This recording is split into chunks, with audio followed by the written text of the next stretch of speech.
So good morning all, let us start material costing today. Material costing की शुरुआत करता हूं। मटेरियल कॉस्टिंग में सबसे पहले मैं बताना चाहता हूं कि ये वन ऑफ द कॉस्ट है, एलिमेंट वाइज क्लासिफिकेशन होता है, उसके बेस पे ये कॉस्ट है। सो एलिमेंट वाइज जो कॉस्ट का क्लासिफिकेशन है उसके अंदर ये तीन कॉस्ट आती है। एक आती है मटेरियल कॉस्ट, एक आती है लेबर कॉस्ट एंड तीसरा आता है ओवरहेड्स। इसमें अभी बात कर रहे हैं हम मटेरियल कॉस्ट की। अब है ना, मैं क्यों ये चैप्टर पहले पढ़ा रहा हूँ, व्हाट इज द रीजन? तो उसके लिए मैं आपको बताना चाहता हूं कि सपोज ये मैन्युफैक्चरिंग कंपनी है, कोई एक प्रोडक्शन करती है, 3-4 प्रोडक्ट का, 1 2 3 4 ये 4 अलग अलग प्रोडक्ट बनाती है। फॉर एग्जांपल सैमसंग कंपनी है, मोबाइल बनाती है ना, अलग अलग वेराइटी के मोबाइल है सैमसंग के, 20 25 30।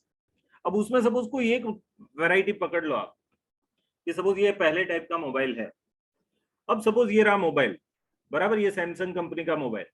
अब ये mobile is a finish product for a company, बराबर है। अब ये फिनिश प्रोडक्ट सपोज मार्केट में 50,000 में, 30,000 में, 20,000 में बिक रही है, which is nothing but the selling price, बराबर है। तो ये जो सेलिंग प्राइस है, वो सेलिंग प्राइस कैसे बनती है? तो आप सभी को मालूम होता है, प्रोडक्ट की सेलिंग प्राइस ये दो चीजों से बनती है, एक होता है टोटल कॉस्ट, दूसरा होता है प्रॉफिट। अभी टैक्सेशन एस्पेक्ट को आप भूल जाओ, ऐसा मानो अभी कॉस्टिंग पढ़ते समय कि टैक्सेशन सपोज नहीं है, हमको कंसिडर नहीं करना है। तो अगर समझो तो प्रोडक्ट की pricing, price of the product is made up of this two thing, एक है total cost plus profit. And total cost में अगर आप खर्चे को गिनोगे एलिमेंट वाइज, तो मटेरियल आएगा, लेबर आएगा और एक्सपेंसेस आएगा। ये एक्सपेंसेस डायरेक्ट इनडायरेक्ट हो सकते हैं, बट अभी मटेरियल नाम का खर्चा, लेबर नाम का खर्चा एंड एक्सपेंस नाम का खर्चा, ये तीनों में सबसे बड़ा कंट्रीब्यूशन कौन से खर्चे का है? तो अगर कोई भी मैन्युफैक्चरिंग इंडस्ट्री को आप ले लो और उसकी जो प्रोडक्ट प्राइस है, उसके अंदर जो अगर आप टोटल कॉस्ट में जाओगे और वो टोटल कॉस्ट के कंपोनेंट ढूंढोगे, तो उसमें सबसे बड़ा कंपोनेंट आएगा मटेरियल कॉस्ट। कोई भी प्रोडक्ट एक्स वाई जेड आप उठा लो, कोई भी प्रोडक्ट, ये अभी ये रूम में बैठे हम, ये रूम में आप देखो आजू बाजू जो भी दिख रहा है tangible, it is a product of someone. कोई भी टेंजिबल चीज देख लो, ये पर्दे भी है, किसी की प्रोडक्ट है। विंडोज दिख रही है, किसी की प्रोडक्ट है। ये जो पोडियम है, किसी का प्रोडक्ट है। आप जो बेंचेस पे बैठे हो, वो किसी का प्रोडक्ट है। फैन, ट्यूबलाइट, सभी किसी की प्रोडक्ट है। प्रोजेक्टर प्रोडक्ट है। ये जो पेन से लिख रहा हूं वो भी प्रोडक्ट है। लैपटॉप प्रोडक्ट है। ठीक है, आपने जो कपड़े पहने, आप खुद को ऑब्जर्वेशन करो, आप खुद 10-15 प्रोडक्ट लेके आए हो आज, है ना। आप अपने कपड़े देख लो, आप अपने शूज देख लो, चश्मे देख लो, आप अपने पास पॉकेट लेके आए हो, है ना, उसके अंदर जो पर्स है वो देख लो, बराबर। आप सपोज कोई गोल्ड की या सिल्वर की चीजें पहन के बैठे हो, वो देख लो। घड़ी देख लो। आप जो बैग लेके आए हो उसकी प्रोडक्ट्स देख लो, सभी टेंजिबल प्रोडक्ट्स है। अब ये जो प्रोडक्ट्स है उसके एंगल से सोचो, तो मैं आपको बताता हूं कि कोई भी मैन्युफैक्चरर जो प्रोडक्ट प्रोड्यूस करता है, वो प्रोडक्शन करने में सबसे ज्यादा कॉस्ट कौन से एलिमेंट की होती है? तो मटेरियल की ही होती है। कोई भी product X Y Z, suppose ये मोबाइल है 25,000 में बिक रहा है, सपोज 20,000 कॉस्टिंग है उसका, तो ये 20,000 के अंदर सबसे ज्यादा कंट्रीब्यूशन कॉस्ट कौन से एलिमेंट ऑफ कॉस्ट है? मटेरियल का है, लेबर का है, एक्सपेंस का है? तो मटेरियल। मैं बताऊं, एक अंदाज है कि अप्रोक्सीमेटली कोई भी प्रोडक्ट का, अगर आप ऑन एन एवरेज बोल रहा हूं, कंपनी स्पेसिफिक, प्रोडक्ट स्पेसिफिक शायद चेंज हो सकता है, बट ऑन एन एवरेज कोई भी प्रोडक्ट उसका कॉस्टिंग निकालो तो 40% से लेकर के 60% तक का कॉस्ट कंट्रीब्यूशन मटेरियल की वजह से होता है। आप देखना, मटेरियल महंगा हुआ ना, चीजें महंगी हो जाएगी। तो आप सोचो 40-60% जो कंट्रीब्यूट करता है कॉस्ट में, वो एलिमेंट को हम पहला पढ़ते हैं। क्यों? क्योंकि as a cost accountant what is our angle? आप सोचो हमारा एंगल क्या होना चाहिए? हमको कंपनी में जाके उसकी कॉस्ट कम करनी है, दैट इज सिंपल एंगल। और वो कॉस्ट कम करने के लिए मैं कौन सी कॉस्ट पकड़ूंगा? सब समझो, कोई डॉक्टर है, मैं डॉक्टर हूं, सपोज आप मेरे पास आए, 4-5 डिसीज है आपको एक साथ, तो मैं कौन से डिसीज को पहले क्योर करने का ट्राई करूंगा? जो आपको सबसे ज्यादा डेंजर कर रहा है वो। सिमिलरली अगर मैं कॉस्ट अकाउंटेंट के तौर पे अगर कोई कंपनी में जा रहा हूं और उसकी कॉस्ट कम करनी है, तो मैं कौन सी कॉस्ट पे पहले फोकस करूंगा? मेरा एंगल सोचिए आप। मैं वही कॉस्ट पे सबसे ज्यादा फोकस करूंगा जो कॉस्ट मेरे टोटल कॉस्ट का सबसे बड़ा कंट्रीब्यूशन है। ठीक है, अगर आप सेल्फ हेल्प की बात कर रहे हो, सपोज आप अपना सेल्फ इवेल्युएशन कर रहे हो, उसमें आपको लगता है कि भाई मैं हूं सपोज धवल शाह, तो मेरे अंदर सपोज ये 5-7 ऐसी डिसक्वालिटीज है जिसको मेरे को इंप्रूव करनी है, जिसको निकालनी है, तो मैं कौन सी डिसक्वालिटी को पहले फोकस करूंगा? जो मेरे को सबसे ज्यादा हर्ट कर रही है, जो मेरे फेलियर में सबसे ज्यादा कंट्रीब्यूट कर रही है। Are you getting? सपोज आप स्टूडेंट की एज में आप में आलस होता है, तो भाई आलस आपकी ये सबसे बड़ी डिसक्वालिटी है। अब आप फोकस करोगे सपोज सेल्फ हेल्प के लिए कि मेरे को मेरी कौन सी डिसक्वालिटी सबसे पहले हटा ली, तो मैं आलस को हटाऊंगा। आप समझ रहे हो? तो सिमिलरली मेरे को अलग अलग कॉस्ट है, एलिमेंट ऑफ कॉस्ट है, उसमें सबसे पहले फोकस किस पे करना पड़ेगा? डेफिनेटली मटेरियल कॉस्ट पे। Why? Because it contributes 40 to 60%। अगर मैंने मटेरियल कॉस्ट को कंट्रोल कर लिया ना, तो मैंने 60% कॉस्ट को कंट्रोल कर लिया। आप समझ लो।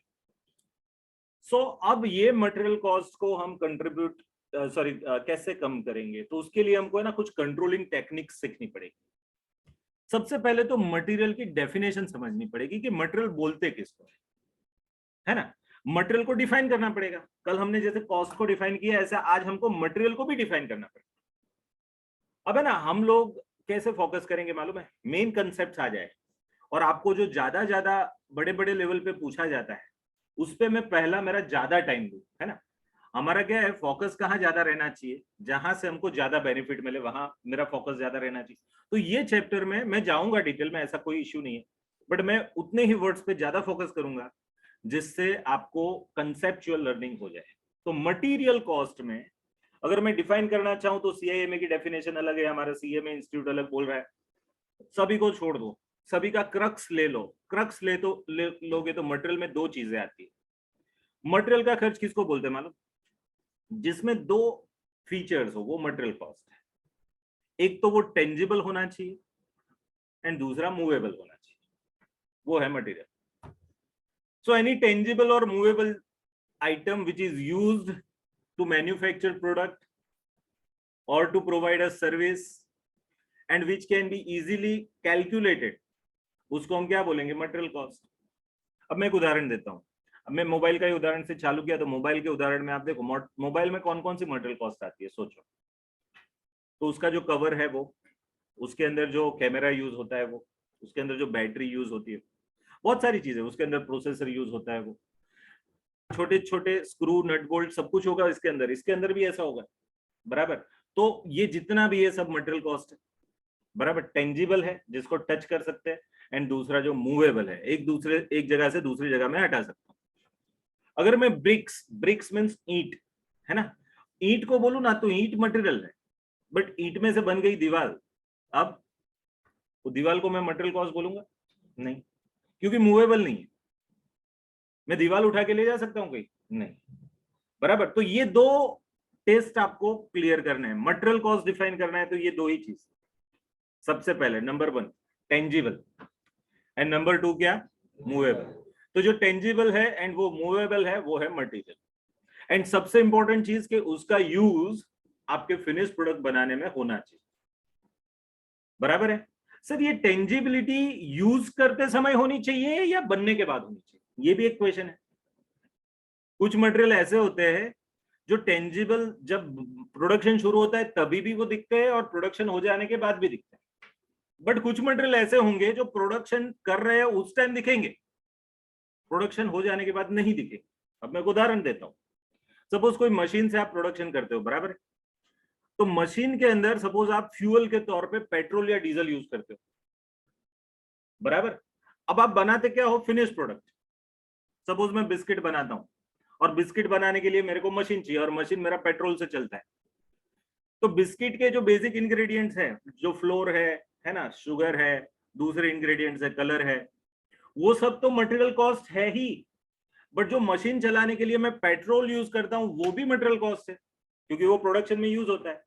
बट आप देखना फिनिश प्रोडक्ट जब बन के आएगी बिस्किट, उसके अंदर आपको वो दिखेगा, फ्लोर है वो दिखेगा, बराबर, लोट है वो दिखेगा, उसके अंदर आपको जो इंग्रेडिएंट शुगर डाला है वो दिखेगा, कलर दिखेगा, बट पेट्रोल नहीं दिखेगा।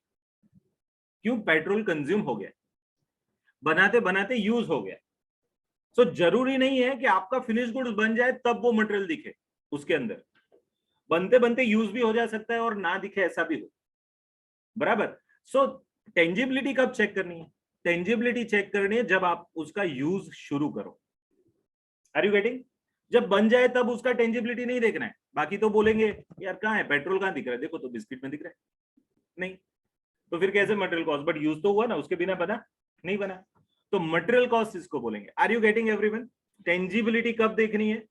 Eight the time of making. And जरूरी नहीं है कि फिनिश गुड्स बन जाए तब तक वो मटेरियल उसके अंदर दिखे। चलो कोई फर्नीचर मेकिंग बिजनेस में है, आपको मालूम है फर्नीचर बन जाता है, फिर उसके पॉलिशिंग के लिए एक थिनर आता है, थिनर एकदम लिक्विड जैसा होता है, उसको वो पीछे से वो क्या वो सभी उसकी सरफेस पे उसको लगाता है थिनर को, उससे क्या चमकेगा, एकदम ब्राइटनेस लगेगी उसको। अब ये जो थिनर यूज हो रहा है, मेरे को बताओ, वो जब यूज हो रहा था तब टेंजिबल था, दिख रहा था, इवन जब लग गया ना तब भी इफेक्ट दिख रहा है। बट ये मशीन आपका जो सपोज फर्नीचर है 6 महीना पुराना हो गया, तो उसका जो शाइनिंग है वो थोड़ा कम हो जाएगा या नहीं दिखेगा। तो कोई ऐसा बोल सकता है कि थिनर यूज नहीं हुआ था? नहीं भाई, थिनर तो यूज हुआ था, अभी दिख रहा था, बट अब 2-5 दिन के बाद या 2-5 महीने के बाद नहीं भी दिखेगा, उसका इफेक्ट नहीं भी दिखेगा, फिर भी वो यूज हुआ है। Are you getting? सो बहुत सारी चीजें ऐसी है जिसको आपको कब देखना है? At the time of its usage, बराबर है। चलो, तो हमने क्या किया कि ये 3 एलिमेंट ऑफ कॉस्ट में सबसे पहला फोकस किस पे किया?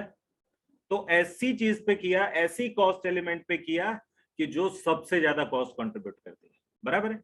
तो चलो अब मटेरियल कॉस्ट के अंदर जाता है। मटेरियल कॉस्ट के अंदर मैंने ये 2 चीजें बताई, क्या? Tangibility and movability.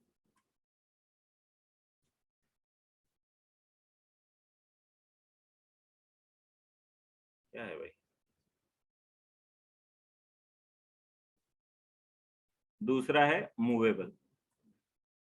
मूवेबल क्यों चाहिए सर? अब ये जरूरी है। मूवेबल इसलिए चाहिए कि जो इमूवेबल है ना उसको मटेरियल नहीं बोलते। आप मेरे को बताओ, कोई बड़ा सा पत्थर है, वैसे पत्थर में उठा के नहीं ला सकता, बट उसको तोड़ के मैं लाऊं तो वो पत्थर का नेचर कैसा बन जाएगा? मूवेबल, बराबर। तो वो मटेरियल के तौर पे मैं ले सकता हूँ।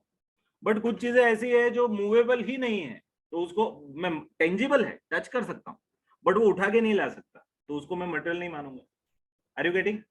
सो मटेरियल कॉस्ट में कहीं भी आप देख लो तो movability is very important. Actually ये जो टेंजिबल एंड मूवेबल है ना, ये मूवेबल वाला जजमेंट तो जब एक्साइज था तब से है। 1977 में Delhi cloth general mills limited का सुप्रीम कोर्ट का जजमेंट था। उस टाइम है ना एक्साइज था, प्रोडक्शन पे टैक्स, एंड प्रोडक्शन पे टैक्स, उसमें प्रोडक्शन में फिनिश गुड्स किसको बोलते हैं और वो सब मैन्युफैक्चरिंग किसको बोलते हैं, वो सब के बारे में बातें थी। और उसमें उन्होंने मैन्युफैक्चरिंग प्रोसेस में उन्होंने डिफाइन किया था कि भाई फिनिश गुड्स किसको बोलते हैं, तो उसके फीचर्स थे जो टेंजिबल हो और मूवेबल। अगर वो मूवेबल नहीं है ना तो वो फिनिश गुड्स नहीं है, क्योंकि मैन्युफैक्चर पे टैक्स था। अब मैंने सपोज मैन्युफैक्चरिंग किया बिल्डिंग का, तो बिल्डिंग पे एक्साइज लगेगा, तो बिल्डिंग फिनिश गुड्स तो है बिल्डर के लिए, बट मूवेबल नहीं है। सो दैट इज वाई उस टाइम उस पर एक्साइज नहीं लगता था। Are you getting? आज के दिन में भी जीएसटी मूवेबल चीजों पे नहीं लगता है, क्योंकि वो गुड्स एंड सर्विस टैक्स है, और गुड्स की डेफिनेशन में अगेन ये आएगा, movability is very important criteria. ठीक है, आगे बढ़ते हैं। तो मटेरियल हमने देखा, अब हमारा टारगेट क्या है? सीधे सीधे टारगेट पे जाते हैं। हमारा टारगेट क्या है भाई? कंट्रोल।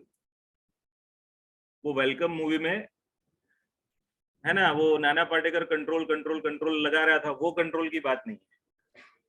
यहाँ जब बात कर रहा हूँ कंट्रोल की, है ना, कंट्रोल शब्द से बहुत सारे लोगों को है ना, मैं बताऊं कि थोड़ा इश्यू है कि exactly what is control, people are not able to understand. Control किसको बोलते हैं? नॉर्मली है ना, आपका एक मिसमैच होगा माइंड में कंट्रोल के बारे में। आपको ऐसा लगता होगा कुछ भी करके खर्चा घटाना, that is controlling the cost. अगर आप ऐसा मानते हो तो गलत मानते हो। Control doesn't means always restricting, it means to incur the optimum. ये कंट्रोल की डेफिनेशन। कॉस्ट को कंट्रोल करना है मीन्स कॉस्ट को कम करना है, उसको तो कॉस्ट रिडक्शन बोलेंगे। आपको एक डिफरेंस भी आता है, cost reduction and cost control. तो रिडक्शन में तो at any how you have to reduce the cost, but cost control के अंदर ऐसा होता है कि खर्चा करना है, जहां जरूरी है ना वो खर्चा करो, और जो बिन जरूरी है उसको बंद करो, उसको बोलते हैं कंट्रोलिंग। तो it doesn't means always restricting, it means to incur the optimum. Controlling का मीनिंग समझ में आ रहा है? ओके, तो कंट्रोलिंग में क्या आएगा? Incurring the optimum. कंट्रोलिंग का मीनिंग लिख देता हूं इधर।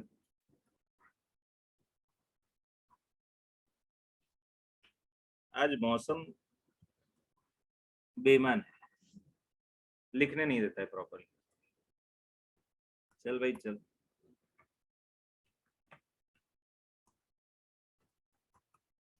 कुछ भी फंक्शन टच करो ना तो तकलीफ है आज। देखो अब ये चिपक गया कोई बात नहीं। कंट्रोल का मीनिंग क्या है? टू इंकर द ऑप्टिमम, है ना? आप लिखो, चलो मैं तो नहीं लिख पाता, आप लिखो। कंट्रोलिंग का मीनिंग क्या है? To incur the optimum.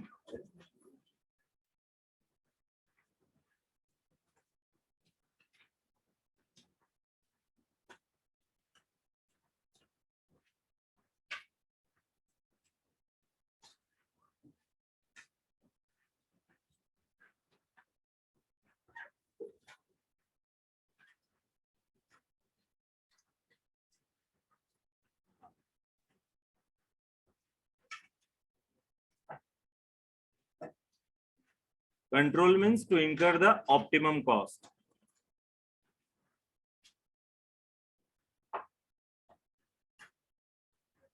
Control the cost, उसका मीनिंग क्या है? To incur the optimum cost.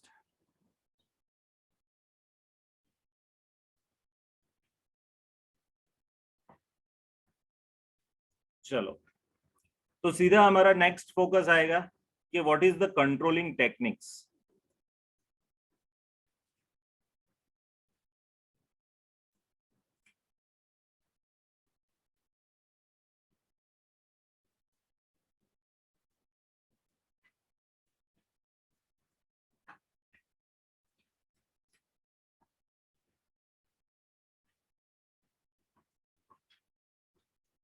चलो, अब कंट्रोलिंग टेक्निक्स में कौन कौन सी है भाई, तो वो शुरू करते हैं। कल मैंने ना 4 या 5 लिखे थे नाम, उसी को पढ़ना है वन बाय वन।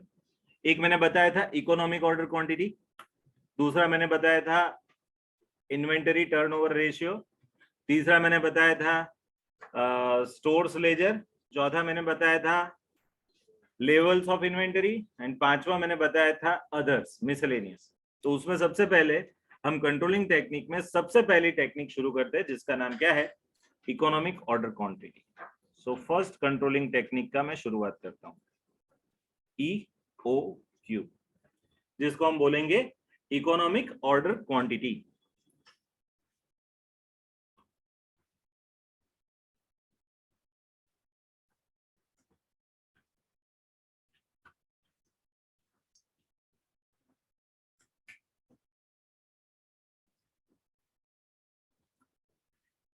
अब ये एक कंसेप्ट है, पहले हम कंसेप्ट को समझते हैं। आप जो बीकॉम पढ़ के आए ना, उन लोगों को थोड़ी जल्दी होगी कि सर हमको आता है।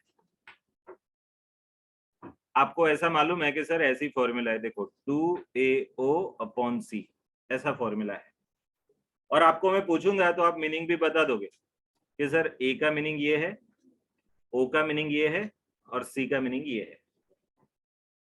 बराबर है, ये फॉर्मूला है ना? ग्रेजुएशन वाले बताओ, चलो ए का मीनिंग क्या है? Annual demand. Annual demand.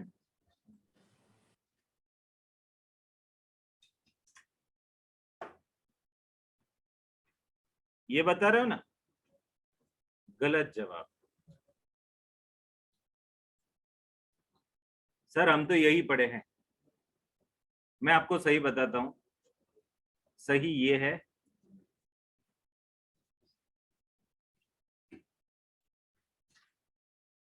चल भाई, एनुअल डिमांड नहीं है सर, एनुअल कंजम्पशन है। मैं बता रहा हूं as a cost accountant, as a authority बता रहा हूं। क्यों सर ऐसा? मेरे को बताओ, ये चैप्टर क्या है? मटेरियल, बराबर है। अब मेरे को बताओ, डिमांड किसकी होती है? फिनिश गुड्स की। हम पढ़ क्या रहे हैं? रॉ मटेरियल के बारे में। तो रॉ मटेरियल का क्या होता है? कंजम्पशन। तो हम किसकी बात कर रहे हैं भाई? फिनिश गुड्स की बात कर रहे हैं या रॉ मटेरियल की बात कर रहे हैं? तो फिर रॉ मटेरियल में तो कंजम्पशन शब्द यूज होता है। डिमांड किसका है? फिनिश गुड्स का। और वो डिमांड के बेस पे आप प्रोडक्शन करते हो, और वो प्रोडक्शन के लिए आपको जितना चाहिए उतना आप परचेज करते हो, और वहां ये मटेरियल कॉस्ट आती है। Are you getting this? तो पहले तो ये गलतफहमी से दूर रहो कि एनुअल डिमांड, बट है ना, लोचा क्या है, बीकॉम में जो भी शब्द है वहां तो कोई कंसेप्ट नहीं है, आपको दिए है बस एनुअल डिमांड है, चालू कर दिया। अब वो सर वो सब गलत था, गलत नहीं था, बट उसके पीछे कुछ लॉजिक था, वो मेरे को बताना पड़ेगा। सपोज बीकॉम के सब में आता होगा कि एनुअल डिमांड था सर 12,000 यूनिट्स, तो ये 12,000 यूनिट्स फिनिश गुड्स का डिमांड होगा, उसके लिए जो रॉ मटेरियल चाहिए उसका रेशियो इनपुट आउटपुट रेशियो 1:1 होगा, और उसकी वजह से 12,000 फिनिश गुड्स बनाने के लिए 12,000 रॉ मटेरियल चाहिए होंगे, और इसलिए ए का meaning that is annual demand आपने एनुअल कंजम्पशन के तौर पे ले लिया होगा। इंप्लाइड एजम्पशन क्या है? इनपुट आउटपुट रेशियो 1:1, बट वहां किसी ने नहीं बताया आपको पहले तो कि ये है, बराबर है। ये कंसेप्ट आपको समझने पड़ेंगे। अब आप कॉस्ट अकाउंटेंट होने जा रहे हो तो you should be pretty clear कि भाई एग्जैक्ट कंसेप्ट क्या है, बराबर है। क्योंकि जब एक ही सम में कंजम्पशन भी हो और डिमांड भी हो तो क्या करोगे? वहां गुम हो गया। ग्रेजुएशन में कोई भी सम में ऐसा नहीं था कि कंजम्पशन भी अलग दिया और डिमांड भी अलग दिया हो। यहां आएगा एक सम आएगा और वहां मैं दिखाऊंगा वो खड्डा है, गिरोगे, बराबर है। बट अगर क्लैरिटी होगी कंसेप्चुअली डे 1 से तो कोई प्रॉब्लम नहीं रहेगा। तो ये है एनुअल कंजम्पशन। चलो दूसरा है सर, ये डिमांड कैंसल करके लिखा है, ये थोड़ा खराब दिख रहा है। अच्छा खराब, ये डेकोरेशन नहीं है भाई, ये कंसेप्ट है, बराबर। मैं लिख रहा हूं इसलिए कि डिमांड लिख के कैंसिल किया है भाई, ये याद रखना कि ये नहीं है।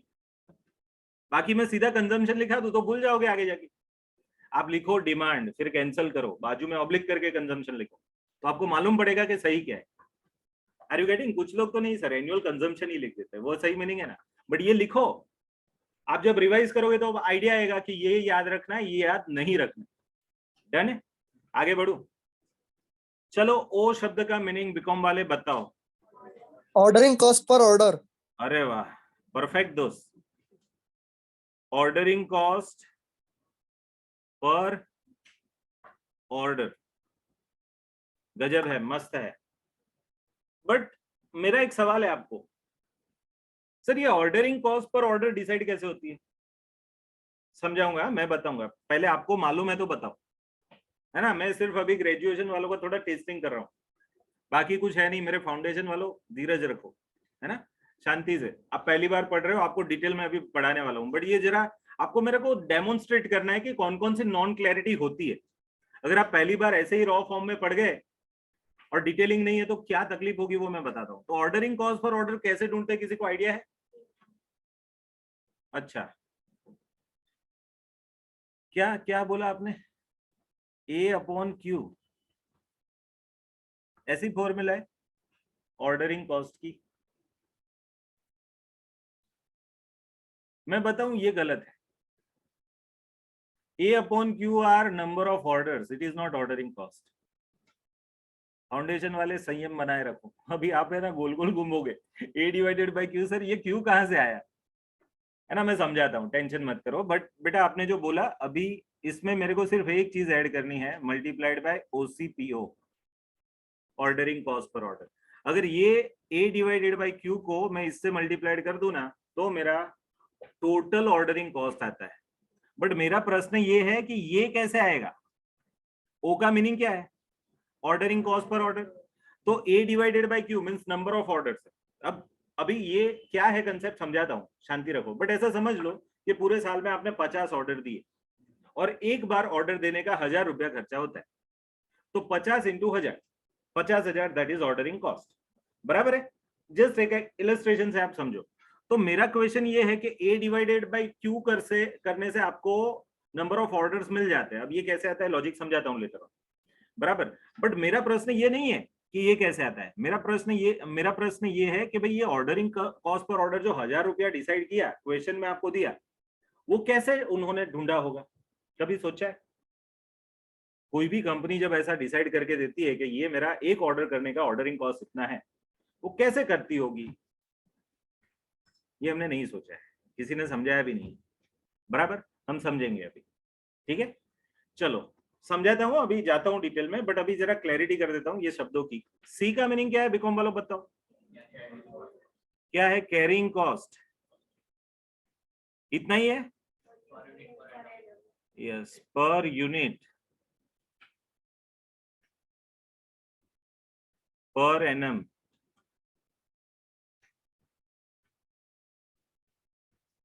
मैं क्या बोलता हूँ मालूम? सीसी पीयू पीए,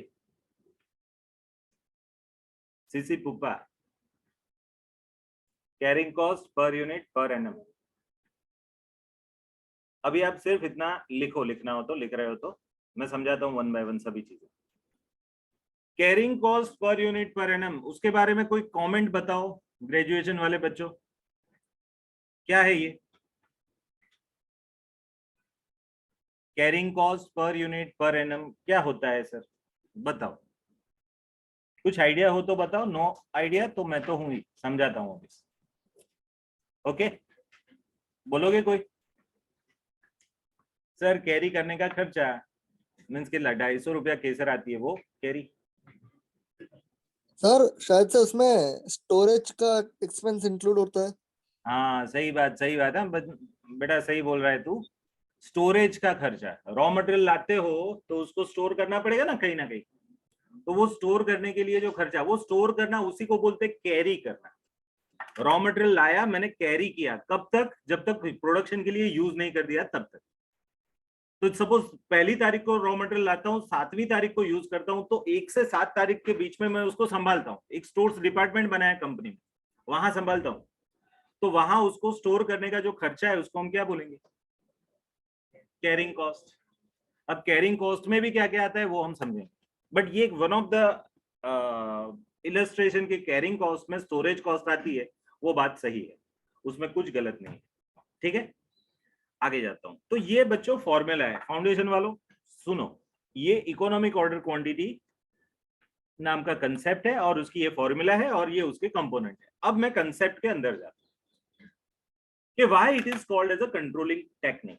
इसको मैं कंट्रोलिंग टेक्निक क्यों मानूंगा इकोनॉमिक ऑर्डर क्वांटिटी को? तो भाई ये क्वांटिटी, ये टेक्निक में अगर यूज करूंगा ना तो मटेरियल की कॉस्ट को मैं कंट्रोल कर पाऊंगा, कम कर पाऊंगा, रिस्ट्रिक्ट कर पाऊंगा, ऑप्टिमम इंकरेंस पे ले जाऊंगा। कैसे सर? समझाता हूं। अब है ना, ऐसा समझ लो, इसकी डेफिनेशन बाद में, पहले ऐसा समझ लो कि मटेरियल में लाता हूं। सपोज एक आप ऐसा सोचो कि मैं एक बड़ी कंपनी, 10,000 करोड़ का टर्नओवर है और उसमें मैं रॉ मटेरियल लाता हूं, मैन्युफैक्चरिंग कंपनी, तो करोड़ों का मेरा मटेरियल होगा। अब वो मटेरियल के रिलेटेड खर्चों को मेरे को कम करना है। पहले तो हमको समझना है कि मटेरियल रिलेटेड खर्चे कौन कौन से होते हैं। तो सबसे पहले आता है उसकी परचेज कॉस्ट। बच्चों एक चीज बताता हूँ, बहुत सारी चीजें मैं यहाँ लिख नहीं पाऊंगा, बट जिनको कंसेप्चुअली लिखना हो ना तो अपने हिसाब से नोटबुक में लिखते रहे। मैं बोलूंगा नहीं, बट ये प्रोफेशनल की निशानी है, कुछ भी नया सुनो तो लिखो, क्योंकि वो रिपीट नहीं होगा। बराबर है? तो चलो, मटेरियल कॉस्ट में कौन कौन से खर्चे आते हैं। सबसे पहला आता है उसका परचेज कॉस्ट। मीन्स वो खर्चा कम करने के लिए मैं क्या करता हूं, तो मटेरियल लाता हूं कोई सप्लायर के पास से, तो सप्लायर के पास जाऊंगा और हमारा बड़ौदा वाला, मंगल बाजार वाला प्रैक्टिस फॉलो करो। क्या? बार्गेनिंग, है ना? मंगल बाजार में जाके आप खरीदी करते हो तो क्या करते हो? बार्गेनिंग, है ना? वो 500 रुपए में दे रहा है, आप बोलोगे यार 400 में दो ना, वो बोलेगा नहीं यार 450 में ले लो, नहीं यार 420, नहीं 430 में दे दो, फिर 425 में फाइनल कर दो। ऐसा नहीं होता है, हम बार्गेनिंग करते हैं। तो मटेरियल कॉस्ट को कम करने के लिए आप क्या करोगे? बार्गेनिंग करोगे परचेज करते समय। दूसरा क्या, किसी को बोलोगे कि देखो पूरे साल का ऑर्डर तेरे को ही दूंगा, हर महीने इतना तो मैं करूंगा ही करूंगा, चल अब बता प्राइस क्या है। आप लोग है ना जेरोक्स करवाने जाते हो, मेरे को बताओ ऑनेस्टली कि अभी मार्केट में क्या रेट चल रहा है? एक पेज आप जेरोक्स कराते हो सिंगल साइड, क्या चल रहा है रेट? 1 रुपये। 1 रुपया चल रहा है। आगे पीछे का करोगे 2 रुपया। सपोज 100-200 कॉपी एक साथ करा लोगे आगे पीछे की, मीन 250 पेज 300 पेज हो, और तो वो थोड़ा कम कर देगा, 80 पैसा या ऐसा कर देगा। अब ये क्या क्यों किया सर? क्योंकि 1 रुपया ले रहा है आपसे, बट वो आप 1-to-1 लोकल रिटेल कस्टमर हो, बट ज्यादा क्वांटिटी देते हो तो वो डिस्काउंट देता है। वो बोलेगा कि 500 पेज करना है सर, 80 पैसे में कर दूंगा, 70 पैसे में कर दूंगा। हम लोगों से वो क्या चार्ज करता है मालूम? हम लोग मीन्स क्लासेस वाले, आप लोगों से तो मेरे को मालूम ही नहीं, हमारा बिल तो 2-3 महीने 4 महीने के बाद बनता है, बट आपसे तो आधा ही रेट होता है। सर कैसे? क्योंकि हमारी कॉपी एक दो नहीं होती है। अभी लास्ट में हमने बिल भरा था 45,000 का जेरोक्स का बिल, तो उसकी कॉपी कितनी होगी आप सोचो। तो उतना बिल मीन्स अब हमारा बल्क में काम आता है ना, 50 60 70 स्टूडेंट का एक साथ कॉपी। अब 15-20 चैप्टर है, हर एक का मटेरियल दूंगा, हर एक का 70 कॉपी के हिसाब से उसका सोचो, उसको तो लॉटरी लगने वाली है। तो फिर वो हमसे क्या करेगा, प्राइस में नेगोशिएट करेगा, सर आपसे ये लूंगा। अभी तो मैं बताऊं, आज इस बार पहली बार ऐसा हुआ, इतना कॉम्पिटिटिव जेरोक्स वर्ल्ड दिखा मेरे को, 4 मैसेज आया व्हाट्सएप पे अलग अलग जगह से कि सर आपका कोचिंग क्लास है, आपको मैं बहुत कॉम्पिटिटिव रेट ऑफर करता हूं जेरोक्स के, मेरा आदमी ले जाएगा, मेरा आदमी दे जाएगा, बराबर है, और मार्केट रेट से सस्ते में देगा, क्वालिटी अपग्रेडेड स्टैंडर्ड। अगर इतना भी आपको ऐसा लगे कि मैंने क्वालिटी में कॉम्प्रोमाइज किया, 1 रुपया नहीं लो, आप मेरे को ऑर्डर दो, ठीक है। अब है ना, मैं बताऊं सच में अल्टीमेटली जीत किसकी होती है मालूम? लॉयल्टी की जीत होती है। जो आदमी लॉयल है ना, वो बड़े महंगा हो, बट है ना उसको रखना चाहिए साथ। मैंने मेरे जेरोक्स वाले को नहीं छोड़ा है, मैं उसी से कराता हूँ। क्यों? वो लॉयल, लॉयल्टी है ना, आप अभी नहीं समझोगे, क्योंकि अभी शायद सीख रहे हो आप लॉयल्टी है क्या। अभी शायद आप भी लॉयल नहीं सीख रहे हो। अभी शायद most of the people are selfish, I am telling you, क्योंकि सभी का सेल्फ इंटरेस्ट होता है और उसमें गलत नहीं है। बट जब आप लेटर ऑन कुछ मैच्योरिटी लेवल पे पहुंचोगे ना, तब मालूम पड़ेगा कि loyalty is the quality to be inculcated. हमारे अंदर वो क्वालिटी लानी चाहिए, तभी कोई आपकी रिस्पेक्ट करेगा। If you are not loyal, I am telling you, nobody will respect you except your parents, क्योंकि उनको तो बाय बॉर्न आपके प्रति फीलिंग होती है। बट जो लॉयल नहीं है ना, आपका फ्रेंड लॉयल नहीं है, रिस्पेक्ट करोगे? आपका दुकानदार लॉयल नहीं है, रिस्पेक्ट करोगे? कहीं रिस्पेक्ट नहीं आएगा। तो loyalty is very important. Loyalty का मीनिंग क्या है? आप किसी के प्रति प्रामाणिक हो, बराबर। तो मैं आपको बताता हूं कि ये जो इकोनॉमिक ऑर्डर क्वांटिटी में अभी मैं समझा रहा था मटेरियल कॉस्ट, तो मटेरियल कॉस्ट में सबसे पहली कौन सी कॉस्ट आती है? Purchase cost. उसको रिस्ट्रिक्ट करने के लिए आप बार्गेनिंग करते हैं, बराबर। नंबर 2, दूसरी कॉस्ट कौन सी आती है मटेरियल रिलेटेड? अब एक बार ले आओगे तो लाने का खर्चा होगा ना। सप्लायर रहता है अहमदाबाद, बायर रहता है बड़ौदा, अहमदाबाद से बड़ौदा लाने का ट्रांसपोर्ट होगा, तो एक खर्चा। दूसरा कौन सा आता है? ट्रांसपोर्टेशन। तीसरा कौन सा खर्चा आएगा? मैं बता रहा हूं, ट्रांसपोर्टेशन को हम फ्रेट बोलते हैं, बट बीच में टोल वाले आते हैं, तो टोल चार्जेस होता है। फिर और कौन सा खर्चा होता है सर मटेरियल के साथ जुड़ा हुआ? तो पहले तो मटेरियल आता है तो सप्लायर की प्रीमाइसिस से जो ट्रांसपोर्ट व्हीकल है उसके अंदर उसको लोड करना पड़ता है, तो उसको बोलते हैं लोडिंग चार्जेस।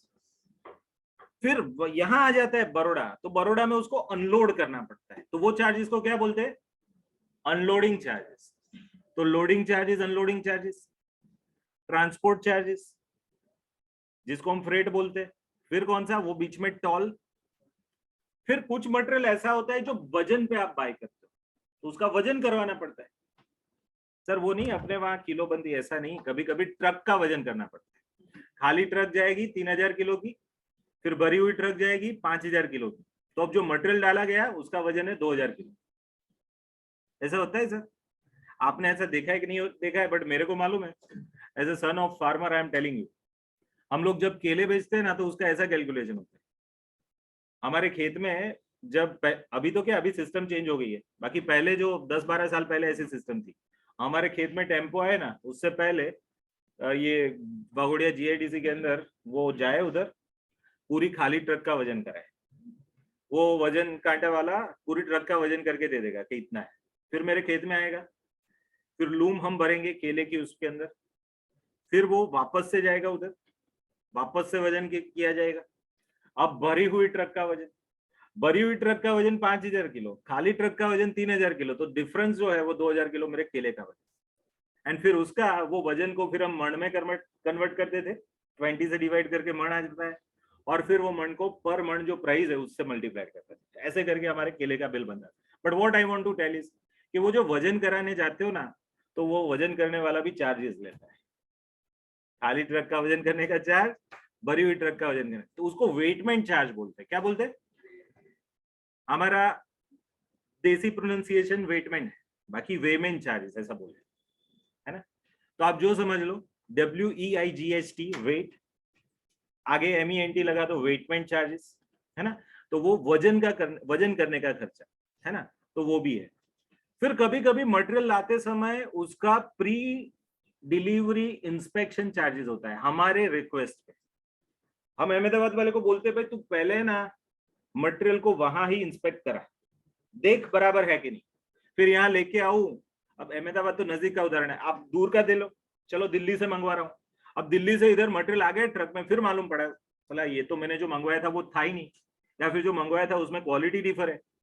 तो मैं क्या करूंगा, वहां किसी प्रोफेशनल से उसका इंस्पेक्शन करा लूंगा कि भाई मेरा ऑर्डर ये टाइप का है, यही एक्यूरेसी वाला मटेरियल है भाई, वो सब वर्किंग कंडीशन में है, सब अच्छा गुड्स है, वो इंस्पेक्शन का रिपोर्ट देगा कि यस बराबर है, फिर मैं मंगवाऊंगा, तो फिर रिजेक्शन के चांसेस नहीं रहेंगे। तो इसको हम क्या बोलेंगे, इसको इंस्पेक्शन चार्जेस बोलते हैं, प्री डिलीवरी इंस्पेक्शन। फिर बहुत दूर से आता है तो रिस्क रहता है, तो बीच में कुछ एक्सीडेंट हो गया तो इंश्योरेंस लेता हूं, इंश्योरेंस नाम का भी खर्चा होता है। Are you getting? तकरीबन 8-10 खर्चे हमने लिखे होंगे आज, जिन्होंने लिखे उनमें एक है मटेरियल का परचेज प्राइस नंबर 1, फिर फ्रेट, फिर लोडिंग, फिर अनलोडिंग, वेटमेंट, टॉल, फिर इंस्पेक्शन, फिर इंश्योरेंस। अभी कुछ बचा? Loading unloading. Packing loading unloading तो बोला था उसमें, पैकिंग। अभी कभी कभी हम स्पेशल पैकिंग कराते हैं, वो नॉर्मल तो करते हैं, हम बोलते नहीं तू स्पेशल कर भाई, एकदम पैकिंग परफेक्ट होना चाहिए। वो नॉर्मल जो पैक करके देता है उससे अलावा का एक्स्ट्रा पैकिंग कराते हैं, extra packing, that can also be A cost. ठीक है, तो बच्चों इतनी कॉस्ट तो है ही है, इसके अलावा भी कुछ हो सकती है। तो एनी अदर, तो टोटल 8-9 चार्जेस, 8-9 खर्चे है मटेरियल के रिलेटेड। अब जब आप कॉस्ट कंट्रोल की बात कर रहे हो ना, तो ये सभी खर्चे कंट्रोल करने, बट ये तो लाने तक के खर्चे, वहां से मेरी फैक्ट्री तक आ गया, अब फैक्ट्री में और खर्चे होंगे। और बताओ सर, फैक्ट्री में लाया, अनलोड किया, वहां तक तो हमने देखा है। अब फैक्ट्री में मेरा एक है ना स्टोर्स डिपार्टमेंट बनाऊंगा, और स्टोर्स डिपार्टमेंट में वो मटेरियल को रखूंगा। तो पहले तो रखने के लिए मेरे को है ना कबर्ड बनाने पड़ेंगे उसके लिए, है ना, कबाड़ या ऐसा कुछ भी, रैक वगैरह, तो वो एक खर्चा है, उसका डेप्रिसिएशन लगेगा। वो ये वन टाइम खर्चा होता है, बट उसका डेप्रिसिएशन होता है, उसका मेंटेनेंस होता है। स्टोर्स डिपार्टमेंट के लिए एक जगह रखनी पड़ेगी भाड़े पे, वो भाड़ा भी खर्चा है। फिर वहां एक स्टोर कीपर रखना पड़ेगा, एक आदमी रखना पड़ेगा जो बुक मेंटेन करेगा, बिन कार्ड एंड स्टोर्स लेजर, बराबर। तो उसके लिए भी खर्चा, स्टेशनरी का खर्चा, वो आदमी को रखने का खर्चा, लिखने का खर्चा, है ना। फिर अगर मेरे पास ये स्टोरेज डिपार्टमेंट नहीं है, तो मैं किसी वेयरहाउस के अंदर स्टोर करवाऊंगा, तो वो वेयरहाउसिंग चार्जेस, वो भी खर्चा है। Are you getting? खुद का स्टोर्स है तो कोई प्रॉब्लम नहीं, उसके खर्चे ये वाले मैंने बताए। बट खुद का स्टोर्स नहीं है तो किसी और के स्टोर्स डिपार्टमेंट में मैं इसको क्या करूंगा, स्टोर करवाऊंगा, तो वहां रेंट देना पड़ेगा, जिसको हम वेयरहाउसिंग चार्जेस बोलते हैं, ये भी एक है, बराबर है। फिर अभी एक बड़ी इंपॉर्टेंट कॉस्ट रह गई, बड़ी इंपॉर्टेंट कॉस्ट, और हमारे कॉस्ट अकाउंटेंट को तो वो कॉस्ट के बारे में देखना ही चाहिए, और वो खर्चा है फाइनेंसिंग कॉस्ट। सर ये क्या होता है सर? चलो मेरे पास रुपए नहीं है रॉ मटेरियल लाने के, ऐसा मान लो, बट रॉ मटेरियल चाहिए तो लाना तो पड़ेगा। सामने वाला बोलता है भाई तू नया आदमी है, पहले कैश दे फिर ही दूंगा। अब कैश कहां से लाऊंगा, मेरे पास है नहीं, तो कहीं कोई रिसोर्सेज से वो मनी को मैं बोरो करूंगा। क्यों बोरो किए? रॉ मटेरियल बाय करने के लिए, और वो बोरो करने के मैंने चार्जेस पे किए, जिसका नाम क्या है, फाइनेंसिंग चार्ज, जिसको इंटरेस्ट बोलते हैं। तो वो interest is also one of the cost. आप सोचो कितनी कॉस्ट है।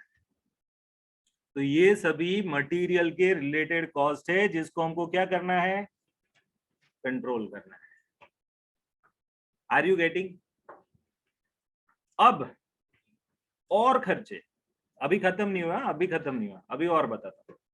मटेरियल के रिलेटेड सर कितने खर्चे, मैं बता रहा हूँ, आप बिजनेस लेके बैठोगे एक एक खर्चे के बारे में सोचना पड़ेगा। अब क्या है सर, हमने बताया कि परचेज के लिए हम बार्गेनिंग करेंगे वगैरह वगैरह वगैरह, बट आप सोचो कि रिलायंस जैसी बड़ी कंपनी हो और जिसमें 3000 से 4000 टाइप के रॉ मटेरियल यूज होते हो और करोड़ों में परचेज होता हो, तो उसमें बार्गेनिंग करने एक ही बंदा जाएगा पूरे मार्केट में घूमने के लिए? 4000 मटेरियल है अलग अलग टाइप, एक बंदा कर पाएगा? नहीं। तो एक डिपार्टमेंट रखना पड़ेगा कंपनी के अंदर जिसको बोलते हैं परचेज डिपार्टमेंट। क्या बोलते हैं? वो बंदा काम क्या करेगा मालूम? सिर्फ और सिर्फ परचेज का काम करेगा, नथिंग एल्स। कैसे सर? परचेज करना मीन्स उसको कोई बोलेगा कि भाई ले आओ तो ले आएगा, बट सर कोई कैसे बोलेगा? ये भी एक इंपॉर्टेंट चीज, कौन बोलेगा कि ले आओ? कुछ अथॉरिटी रखनी पड़ेगी। तो अब है ना, एक बड़े ऑर्गेनाइजेशन के एंगल से जरा सोचो, I am explaining you the procedure of material purchase. Everyone just focus on this. Suppose एक ये बड़ी फैक्ट्री है ऐसा मान लो, ये इसका फैक्ट्री गेट है, यहां से एंट्री होती है, फिर यहाँ पार्किंग है, फिर यहाँ टॉयलेट है, आप ऐसा समझ लो ये कोने में टॉयलेट है, यहाँ कैंटीन है, ऐसा कुछ है ना वर्कर्स के लिए। फिर यहाँ एक प्रोडक्शन डिपार्टमेंट है, यहाँ दूसरा है, यहाँ तीसरा है, यहाँ चौथा है, यहाँ पांचवा है, यहाँ छठा है। ये अलग अलग प्रोडक्शन डिपार्टमेंट है। यहाँ पहला प्रोसेस होता है, फिर उसके बाद वो प्रोसेस वाला गुड्स इधर जाएगा, फिर इधर जाएगा, फिर इधर आएगा, फिर इधर आएगा, सीक्वेंशियल प्रोसेस होता है। फिर यहाँ है ना कंपनी का स्टोर्स डिपार्टमेंट है। ये क्या है? स्टोर्स मीन्स जो रॉ मटेरियल आएगा पहले यहाँ रहेगा, फिर यहाँ से यहाँ जाएगा, यहाँ से यहाँ जाएगा, घूमेगा घूमेगा, फिनिश गुड्स बन के भी इधर ही स्टोर होगा, एंड फिर यहाँ से जो भी कस्टमर है उसको बेचा जाएगा। ठीक है, ये पूरा सिस्टम है। और यहाँ बीच में है कंपनी का एडमिन ऑफिस है। ये सभी डिपार्टमेंट की सभी जगह है ना, खिड़कियां बनाई है उन्होंने। तो यहाँ से ये डिपार्टमेंट दिखेगा, यहाँ से ये दिखेगा, यहाँ से ये दिखेगा, यहाँ से ये दिखेगा, यहाँ से ये, यहाँ से ये, है ना। वैसे एडमिन वाला करता क्या है? सुपरविजन, अल्टीमेटली वही होता है, फॉलो अप एंड वो सब। तो ये सभी पे कंट्रोल करने के लिए सिस्टम बनाएंगे। बराबर एक फैक्ट्री का सेटअप मैंने बताया आपके साथ। अब मेरे को ये समझाना है कि मटेरियल का जो परचेज प्रोसीजर है, क्योंकि अभी बता रहा हूं मटेरियल का परचेज डिपार्टमेंट, तो मटेरियल का परचेज प्रोसीजर होता कैसा है बड़ी कंपनी में? तो बड़ी कंपनी में ये जो स्टोर कीपर है ना, वो बड़ा इंपॉर्टेंट बनता है। और ये जो हमारा एडमिन ऑफिस है उसमें अलग अलग प्रकार के डायरेक्टर बैठते हैं। एक फाइनेंस वाला डायरेक्टर होगा, एक लॉ वाला होगा, एक प्रोडक्शन का इंचार्ज होगा, बराबर, एक मार्केटिंग वाला होगा, एक जो टैक्सेशन या लॉ वगैरह देख रहा होगा, एक जनरल मैनेजमेंट कर रहा होगा, ऐसे अलग अलग फाइनेंस, मार्केटिंग, प्रोडक्शन, परचेज, अलग अलग डायरेक्टर्स। अब ये सभी डायरेक्टर इधर कहीं ना कहीं बैठते होंगे जो अलग अलग काम को देखते होंगे, बराबर है। अब जरा देखिएगा, एक आदमी प्रोडक्शन का इंचार्ज है। सो जो ये 6 जो हमारे अलग अलग फैक्ट्रीज है, 1 2 3 4 5 6, सभी में प्रोडक्शन कहाँ कैसा होना है वो देखता है। और उसके लिए वो क्या करेगा? हर एक फैक्ट्री में एक आदमी को रिस्पॉन्सिबल बना देगा कि भाई ये फैक्ट्री का पूरा प्रोडक्शन तू देखेगा। यहाँ प्रोडक्शन डायरेक्टर है, बट वो प्रोडक्शन डायरेक्टर ये 6 लोगों को एम्प्लॉय करके सभी 6 फैक्ट्रीज को कंट्रोल करेगा, बराबर है। अब ये प्रोडक्शन डिपार्टमेंट वालों को रॉ मटेरियल चाहिए, are you getting? Production department वालों को रॉ मटेरियल चाहिए, तो वो रॉ मटेरियल कहाँ से लाएंगे? तो वो स्टोर्स वाले को बोलेंगे कि भाई हमको कुछ मटेरियल दे दो, क्यों? प्रोडक्शन करना है। एंड फिर स्टोर्स वाला क्या करेगा? उसको मटेरियल देगा। तो जब ये प्रोडक्शन डिपार्टमेंट वाला स्टोर्स डिपार्टमेंट वाले को बोलता है कि मेरे को मटेरियल चाहिए, तो वो कुछ लिख के देगा, उसको बोलते हैं मटेरियल रिक्विजिशन नोट, MRN। ठीक है। एंड ये स्टोर्स वाला जब उसको भेजता है मटेरियल, तो वो एक नोट इश्यू करके देता है जिसका नाम है material issue note, MIN। Are you getting? पूरा प्रोडक्शन प्रोसेस है। अभी समझो कि भाई ये जो परचेस प्रोसीजर समझा रहा हूं, तो परचेस प्रोसीजर के लिए प्री रिक्वायरमेंट क्या है, प्रोडक्शन वाला डिमांड करेगा रॉ मटेरियल की। अबे ना अभी ऐसा समझ लो कि ये स्टोर वाले को हमने ना सभी, सपोज 10 मटेरियल यूज होते हैं ABCDEFGH वाले, सभी के 10-10 हजार यूनिट दे दिए, भाई तू चालू कर। अब जो जो प्रोडक्शन डिपार्टमेंट जो जो रॉ मटेरियल मंगवाएगा, हर एक को वो स्टोर्स वाला ये मटेरियल देता जाएगा। फिर उसको हमने एक लिमिट समझाई होगी कि सपोज ये यूज करते करते, इशू करते करते, जब भी कोई भी मटेरियल कुछ लेवल के कम हो जाए, सपोज 4000 या 3000 से कम अगर यूनिट्स के क्वांटिटी है, तो तेरे को है ना परचेज करने के लिए इन्फॉर्म कर देना चाहिए डिपार्टमेंट। तो सर ये स्टोर्स वाला ही सीधा सप्लायर को ऑर्डर करेगा? नहीं, कंपनी में एक दूसरा डिपार्टमेंट है, परचेज डिपार्टमेंट। तो स्टोर्स वाला क्या करेगा, परचेज डिपार्टमेंट के हेड को बताएगा कि भाई मेरा जो इन्वेंटरी लेवल है ना, आप वो कम हो रहा है ना, ये एक हमने लिया था, वो ऑर्डर को बोलते हैं रीऑर्डर लेवल, लेटर ऑन आऊंगा मैं उस पर। तो मटेरियल कम होते होते 4000 तक गया, और 4000 पर हमने इसको इंस्ट्रक्शन दी है कि इससे कम होना, परचेज वाले को इन्फॉर्म कर। फिर परचेज वाले के पास कॉल जाता है कि भाई ये एक्स नाम का मटेरियल, वाई नाम का मटेरियल, ए नाम का मटेरियल, बी नाम का मटेरियल, ये 4 मटेरियल कम हो गए, अब उसको मंगवाओ। फिर परचेज वाला क्या करेगा, मार्केट में जाएगा, 8-10 सप्लायर के पास से कोटेशन मंगवाएगा, उसमें जो सबसे अच्छा कोटेशन होगा, मीन्स कम प्राइस, अच्छी क्वालिटी, कम टाइम। अच्छा कोटेशन मीन्स क्या, सबसे कम प्राइस, सबसे अच्छी क्वालिटी एंड सबसे कम टाइम में जो हमको वो भेजेगा, उसके साथ फिर वो बार्गेनिंग करेगा। ऑर्डर मीन्स 10 लोगों से कोटेशन मंगवाएगा, बट ऑर्डरिंग में डीलिंग में 3-4 लोगों से ही करेगा, और फिर वो 3-4 लोगों में से कोई 1 या 2 सप्लायर को फाइनल करेगा। तो अब आप सोचो, उसने इंस्ट्रक्शन दिया स्टोर्स वाले ने, फिर परचेज वाले ने अपना काम चालू किया। अब परचेज वाला कितनी क्वांटिटी लाना चाहिए हर बार, बाय करेगा तो कितनी क्वांटिटी करेगा सर, 4000 आ गए ना सर, वापस 10,000 रिफिल कर दो, 6000 मंगवा लो। ऐसा नहीं होता है, कितनी क्वांटिटी मंगवानी चाहिए। सपोज अभी आपके पापा सपोज मार्केट में जाए और कोई प्रोडक्ट है ना, एम्पल क्वांटिटी आई हो, शाक मार्केट की बात कर रहा हूं, एम्पल क्वांटिटी, 5 रुपए किलो मिल रहा है कुछ टमाटर, 5 रुपए किलो, और कोई आदमी बोल रहा है कि ये 20 किलो का मीन्स 1 मन टमाटर है, मैं 50 रुपए में देता हूँ, ले जाओ, मीन्स 2.5 रुपए किलो मिला, तो पापा 20 किलो ले आएंगे? लाते कभी लाएंगे ना, तो मम्मी फरी वड़े आऊं सस्तु એટલે मार्केट उठाई लावानो, है ना। अब क्यों सर ऐसा, क्योंकि आपके घर में स्टोर्स डिपार्टमेंट नहीं है। फ्रीज है, फ्रीज हमारा स्टोर्स डिपार्टमेंट, और उसकी क्वांटिटी की कैपेसिटी वो लिमिटेड है। वो नीचे वाला जो बक्सा होता है उसमें कितना आता है, 1-2 किलो टमाटर है, ठीक है, 20 किलो कहाँ रखेंगे, आर यू गेटिंग। और उसकी वजह से मम्मी ना बोल रही। बाकी यही ऑफर आप रिलायंस फ्रेश को करो, ले लेगा भाई, कितने मण बता, कितनी ट्रक है, वो बोल, 2.5 रुपए में किलो दे रहा है तो ला भाई, मैं 20 में बेचूंगा।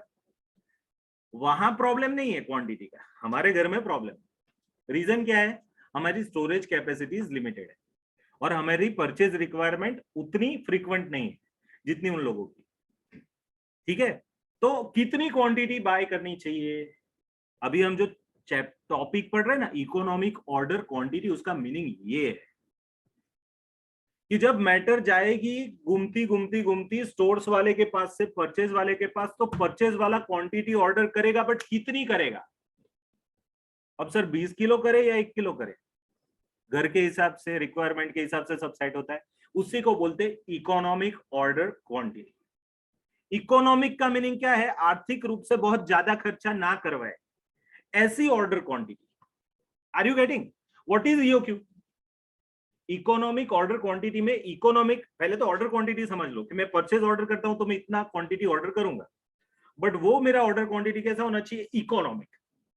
इकोनॉमिक का मीनिंग क्या है कि जब भी मैं बाय करूंगा तो परचेज रिलेटेड कुछ खर्चे होंगे, अभी ये 15-16 खर्चे मैंने दिखाए, उसमें से अभी हम बात करेंगे कुछ 2-3 खर्चों, और वो खर्चे कम करने के लिए ये हमारा ईओक्यू वाला कंसेप्ट है। Are you getting.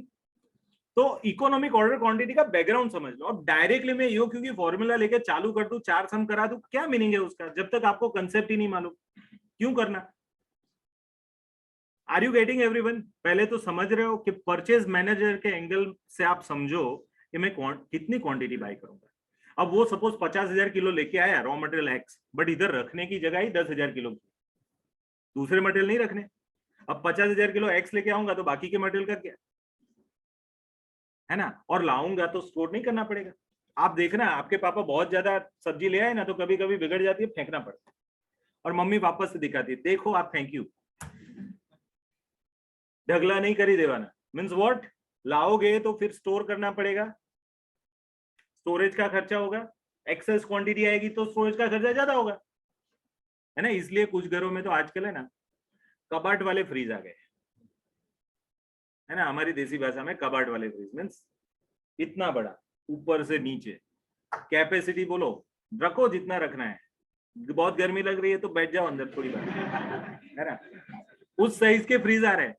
मेरे खुद के घर में एक छोटा सा गरगंटी जैसा है ना, ऐसा एक स्टोरेज वाला है फ्रीज, उसमें सिर्फ हम कोल्ड स्टोरेज जैसा है, मीन्स कुछ चीजें लंबे टाइम के लिए स्टोर करनी है उधर रखते हैं, अलग से स्टोरेज, नॉर्मल फ्रीज अलग, ये स्टोर करने के लिए अलग से फ्रीज, कोल्ड स्टोरेज जैसा।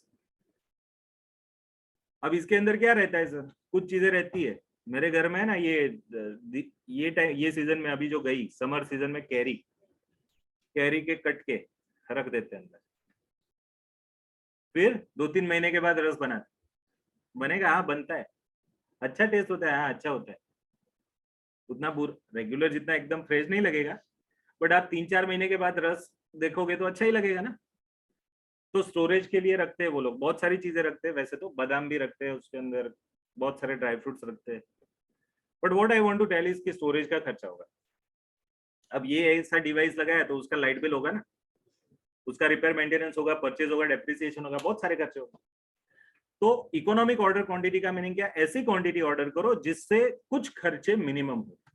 तो what is the definition of EOQ, सब लोग समझो। अब मैं कंसेप्ट पे आता हूं। What is the definition of EOQ?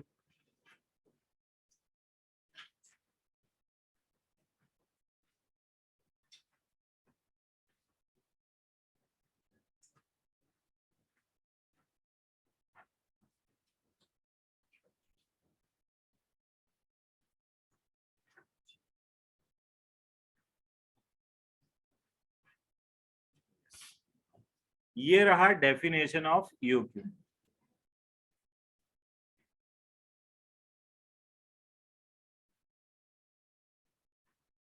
एक minute,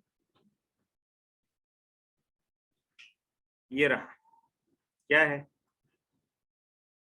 EOQ is that quantity to be ordered at which total of ordering cost and दूसरा है carrying cost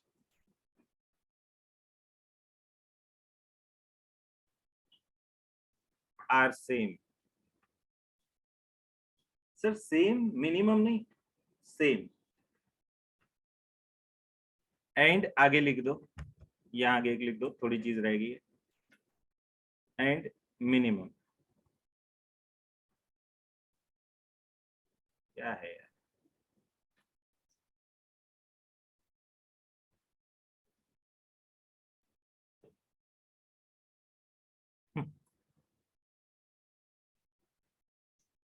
ठीक है। EOQ is that quantity to be ordered at which our total ordering cost and total carrying cost are same and minimum, ये definition. तो देखो अलग अलग खर्चों में अभी हमारा फोकस कौन सा है, मैंने 15-16 खर्चे बोले, बट EOQ किस पे फोकस करता है, ये दो खर्चों पे, एक है ऑर्डर रिलेटेड खर्चा एंड दूसरा कौन सा, कैरिंग खर्चा, कैरी करने का खर्चा, उसको स्टोर करने का खर्चा। ये दो खर्चे कैसे होने चाहिए, मिनिमम होने चाहिए। Are you getting? तो इकोनॉमिक ऑर्डर क्वांटिटी की डेफिनेशन ये है। अब ना थोड़ा मेरे को यहाँ ही थियोरम लिखना था, बट ये थोड़ा लिखने में अनइवन है, तो मैं वापस से हमारे वो बेसिक वाले में लिखता हूँ।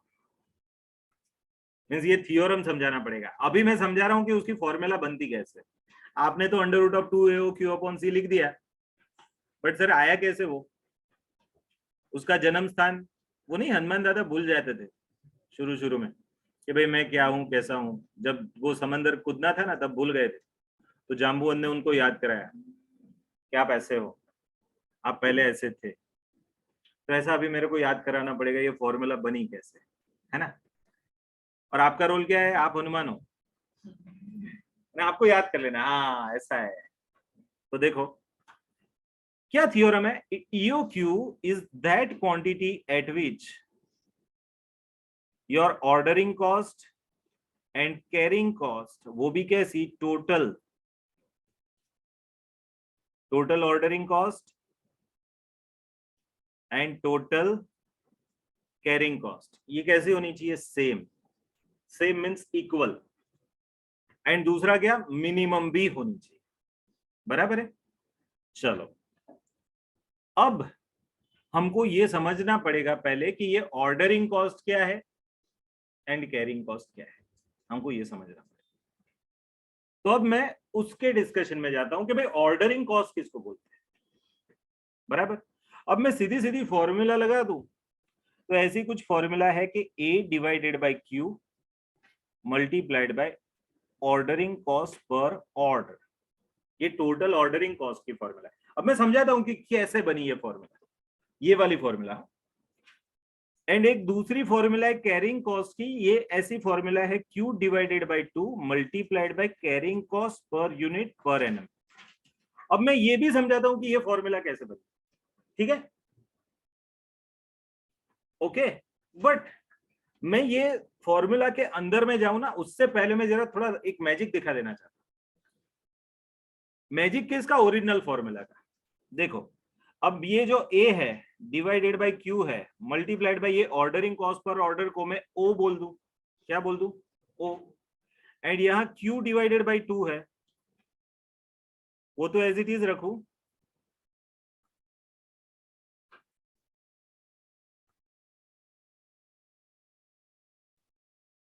बट ये कैरिंग कॉस्ट है, उसकी जगह मैं C लिख दूं शॉर्टली, बराबर है। अब है ना, पहले एक थोड़ा सा ये जादू देख लो, फिर इंडिविजुअल ये दो कंसेप्ट में जाता हूं। अब है ना जरा मैथमेटिकली जाओ तो कैसा आएगा, ये कैसे दिखेगा, मेरे को बताओ। AO डिवाइडेड बाय Q ऐसा लिख सकता हूं mathematically, A divided by Q multiplied by O, okay. And यहां मैथमेटिकली मैं क्या लिख सकता हूं, QC डिवाइडेड बाय 2 ऐसा लिख सकता हूं। फिर मैथमेटिकली ये 2 को उधर ले जाऊं तो 2AO हो जाए, और Q को उधर ले जाऊं, ये वाले Q को, तो ये क्या हो जाए, Q स्क्वायर C,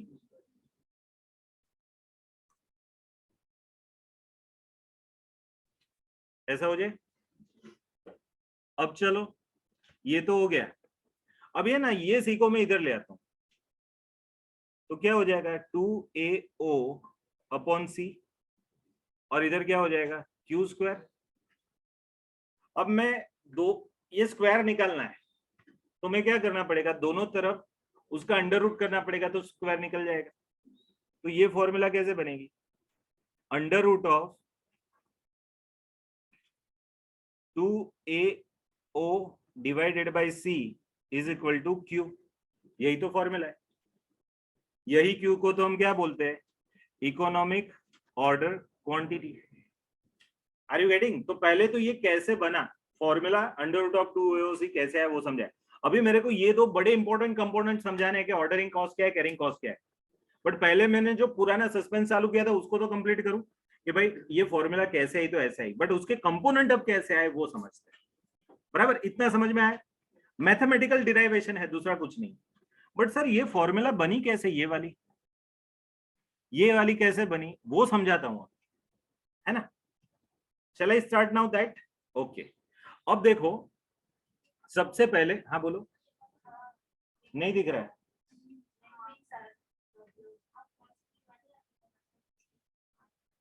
क्या हुआ, अच्छा भाई तू इधर आ जाना, हाँ वो क्या दिख नहीं रहा होगा डायरेक्टली, नो इशू। चलो तो ये फॉर्मूला कैसे बना ये मैंने बताया। अब मैं आपको डिस्कस करने जा रहा हूं ये बड़े इंपॉर्टेंट दो वर्ड्स को कि भाई ये ऑर्डरिंग कॉस्ट क्या है एंड कैरिंग कॉस्ट क्या है, क्योंकि ये दोनों के इक्वेशन से ही ईओक्यू बना। अब मेरे को बताओ क्या डेफिनेशन पढ़ा, what is EOQ? Economic order quantity is that quantity to be ordered each time at which your total ordering cost and total carrying cost are same and minimum. अब same करने के लिए हमने पहले लिखा total ordering cost is equal to total carrying cost, फिर ordering cost की formula लिखी, कैरिंग कॉस्ट की फॉर्मूला लिखी। अभी मान लेते हो कि ये फॉर्मूला आती है, सपोज हमको कि ये कैसे बनी, उसका लॉजिक मालूम है। उसके बाद सोचो कि भाई उसका मैं एब्रीविएशन यूज करूं तो ऑर्डरिंग कॉस्ट पर ऑर्डर की जगह ओ लिख देता हूँ, कैरिंग कॉस्ट पर यूनिट पर एनएम की जगह सी लिख देता हूँ, एंड फिर ये डेफिनेशन ये पूरा बना, और फिर ये मैथमेटिकल डिराइवेशन है। तो ये एक प्रकार से थियोरम है। थियोरम को हम गुजराती में क्या बोलते थे? प्रमेय। कोई चीज नहीं, पक्ष साध्य साबिती ऐसा आता था, जो गुजराती मीडियम में पढ़े उनको मालूम होगा 10th स्टैंडर्ड में। तो ऐसा है कि हमने साबित किया कि ये फॉर्मूला कैसे बनी, बट अब हम उसके कंपोनेंट्स के बारे में जानना चाहते हैं, क्योंकि सबसे पहले हमको जानना पड़ेगा कि what is total ordering cost and what is total carrying cost. सबसे पहले मैं ऑर्डरिंग कॉस्ट कैसे आती है उसको मैं आपको बताता हूँ। अब ना उसके लिए हमको समझना पड़ेगा कि ये क्यू क्या है। क्यू का मीनिंग होता है quantity to be ordered each time when we are making an order. Means मेरी कंपनी रिलायंस अगर जब भी रॉ मटेरियल एक्स बाय करती है तो वो रॉ मटेरियल एक्स की कितनी क्वांटिटी बाय करेगी। आपके घर का उदाहरण दे तो आपके पापा जब भी सब्जी खरीदने जाते हैं तो फ्लावर कितना किलो लाएंगे? 500 ग्राम, 1 किलो, 2 किलो, कितना? तो वो क्वांटिटी जो आपके घर के एंगल से सबसे बेस्ट है उसको हम क्या बोलते हैं? Economic order quantity. ठीक है, बाय द वे मैं बता देता हूं, ये कंसेप्ट हर एक मटेरियल वाइज अप्लाई करना है। मींस अगर आपके पास 4000 मटेरियल है ना, तो 4000 बार ऐसे कैलकुलेशन करने पड़े कि भाई मैं हर बार ये वाला मटेरियल 1 उसकी कितनी क्वांटिटी हर बार ऑर्डर करूं, तो उसका ईओक्यू ढूंढो पहले। तो रियल लाइफ में ऐसा होता है कि जितने मटेरियल उतनी बार ये आपको ये कंसेप्ट ढूंढना पड़ेगा। ठीक है, फंडा यही है, बट हर बार ये मटेरियल स्पेसिफिक, कंपनी स्पेसिफिक नहीं है, मटेरियल स्पेसिफिक। जितने मटेरियल उतनी बार उतना, हर एक मटेरियल का ईओक्यू अलग अलग। चलो, तो अभी मैं पहले ऑर्डरिंग कॉस्ट पे आ जाता हूं। Now what is ordering cost, उसको मैं एक्सप्लेन करता हूं। बराबर है? तो चलो everyone, let us understand first what is ordering cost.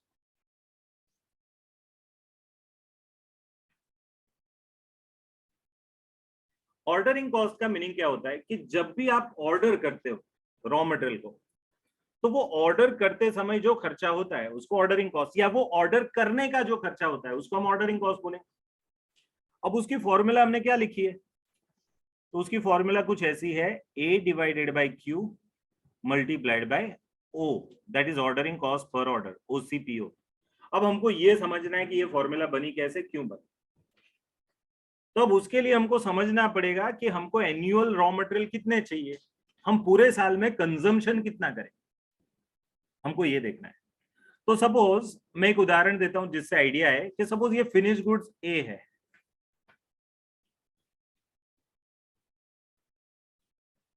और उसके लिए मैं रॉ मटेरियल एक्स की बात कर रहा हूं। सपोज फिनिश गुड्स ए का पूरे साल में 10,000 यूनिट का प्रोडक्शन करना है। कितना?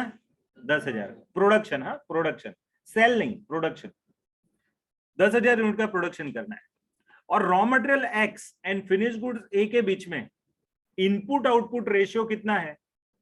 तो 1:1। अभी हम ऐसा मानते हैं 1:1 है। तो 10,000 फिनिश गुड्स बनाने हैं तो उसके लिए मेरे को 10,000 रॉ मटेरियल चाहिए। सर उदाहरण से बताओ ना, सपोज 10,000 मोबाइल बनाने हैं तो 10,000 बैटरीज चाहिए। Are you getting? अब मैं बात कर रहा हूं बैटरी खरीदी की, बैटरीज कितनी बाय करूंगा उसकी बात। तो एनुअली 10,000 बैटरीज चाहिए, क्यों? क्योंकि 10,000 मोबाइल बनाने। बराबर है, पहले ये चीज समझ ली। अब ये रॉ मटेरियल एक्स जो 10,000 है पूरे साल में मिला के इतने लाने। बराबर, okay.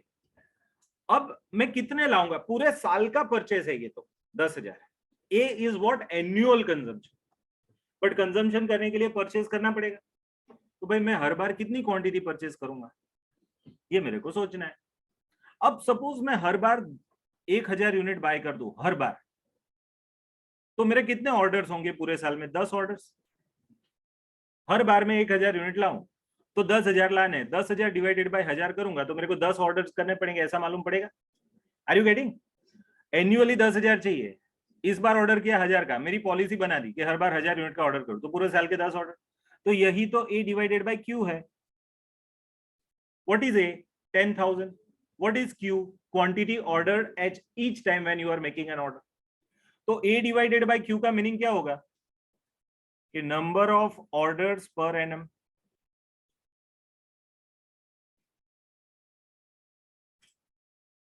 A divided by Q क्या है भाई? Number of orders per annum. Are you getting? And sir ये क्या है sir? Ordering cost per order. पहले A डिवाइडेड बाय Q का कंसेप्ट समझ में आ गया, उसमें A का कंसेप्ट भी समझ में आ गया। ये 10,000 कैसे बनता है? Finish goods to raw material का लिंक है इधर, और उसके लिए इनपुट आउटपुट रेशियो चाहिए। चलो मैं थोड़ा इनपुट आउटपुट रेशियो चेंज करता हूं, मेरे को बताना। सपोज एक फिनिश गुड्स बनाने के लिए 2 रॉ मटेरियल चाहिए, तो मेरी एनुअल रॉ मटेरियल की रिक्वायरमेंट कंजम्पशन की कितनी रहेगी? 20,000 की। अब 20,000 को मैं 1000 से डिवाइड करूंगा तो ऑर्डर्स कितने हो जाएंगे? सपोज एक कार है, कार बनाने के लिए 4 टायर और एक 5वां स्पेयर व्हील चाहिए, है ना, देना पड़ता है कंपलसरी। तो अब चलो टायर कितने बाय करने के?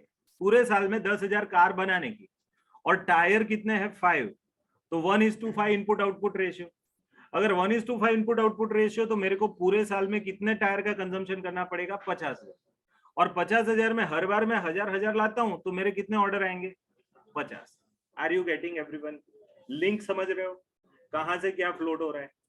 सबसे पहले प्रोडक्शन के साथ इनपुट आउटपुट रेशियो का मेल, उसके बाद मिलेगा रॉ मटेरियल का रिक्वायरमेंट पर एनम, जिसको हम ए बोलेंगे। ए इज व्हाट? Annual consumption. अब आप समझ पाओगे कि ए का मीनिंग एनुअल डिमांड नहीं होता है, एनुअल कंजम्पशन होता है। डिमांड तो 10,000 है कार की, जबकि कंजम्पशन कितना है? 50,000 टायर का। तो ए का मीनिंग क्या होता है? डिमांड या कंजम्पशन? तो दैट इज वाई पहली बार मैंने जब बोला था कि भाई ए का मीनिंग एनुअल डिमांड, जो डिमांड शब्द आप पकड़ के बैठे वो गलत है टेक्निकली, उसका रीजन ये था। Are you getting? चलो तो अब आगे बढ़ता हूं। तो आप ये समझ गए प्रोडक्शन से लिंक है हमारा कंजम्पशन, और consumption divided by quantity order each time, उसको हम बोलते हैं number of orders. Are you getting? तो मेरा ये जो नंबर ऑफ ऑर्डर है ये मिला, अब उसको मैं किससे मल्टीप्लाइड करूंगा? ऑर्डरिंग कॉस्ट पर ऑर्डर से। अबे ना, बड़ा सिंपल है आपके लिए कि आपको ये ऑर्डरिंग कॉस्ट पर ऑर्डर कभी भी लाइफ में गिनने का आएगा ही नहीं, क्वेश्चन में दे देंगे कि भाई मैंने बोला था ना पहले एक एग्जांपल में कि एक ऑर्डर करने का 1000 रुपया है, तो 10 ऑर्डर करने का 10,000, 50 ऑर्डर करने का 50,000। बट सर वो 1000 कैसे गिनते हैं? आपको ये ऑर्डरिंग कॉस्ट पर ऑर्डर हर एक सम में दे देंगे, बट प्रैक्टिकल लाइफ में ये गिना कैसे जाता है? वो मेरा क्वेश्चन था जिसका जवाब नहीं आया था, अब मैं जवाब दे रहा हूं। जवाब ये है कि सर ऑर्डरिंग कॉस्ट कैसे आता है पर ऑर्डर? तो कभी भी ये चीज है ना, प्रिडिक्ट नहीं की जा सकती, याद रख। ये cost, ordering cost per order, वो आपके पास्ट एक्सपीरियंस के बेस पे ही आप कैलकुलेट करते हो। कैसे? मैं एक उदाहरण देता हूं। सपोज अभी ये ईयर चल रहा है 2022-23, है ना, हमारे फाइनेंशियल ईयर के एंगल से देखे तो 22-23 नाम का ईयर है। अभी कौन सा ईयर चल रहा है? 2022-23 ये ईयर चल रहा है। अब इससे पुराना एक साल वाला मीन्स पिछला साल कौन सा है? 2021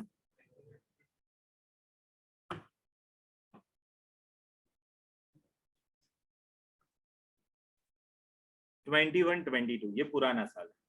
अब सपोज मैं ये 22-23 के लिए मेरे को ऑर्डरिंग कॉस्ट पर ऑर्डर गिननी है, तो मैं 21-22 को बेस मानूंगा। कैसे? अब जरा देखिए, मैं पिछले साल का डेटा देखूंगा कि मेरा ऑर्डरिंग कॉस्ट है ना। अब ऑर्डर कौन करता है?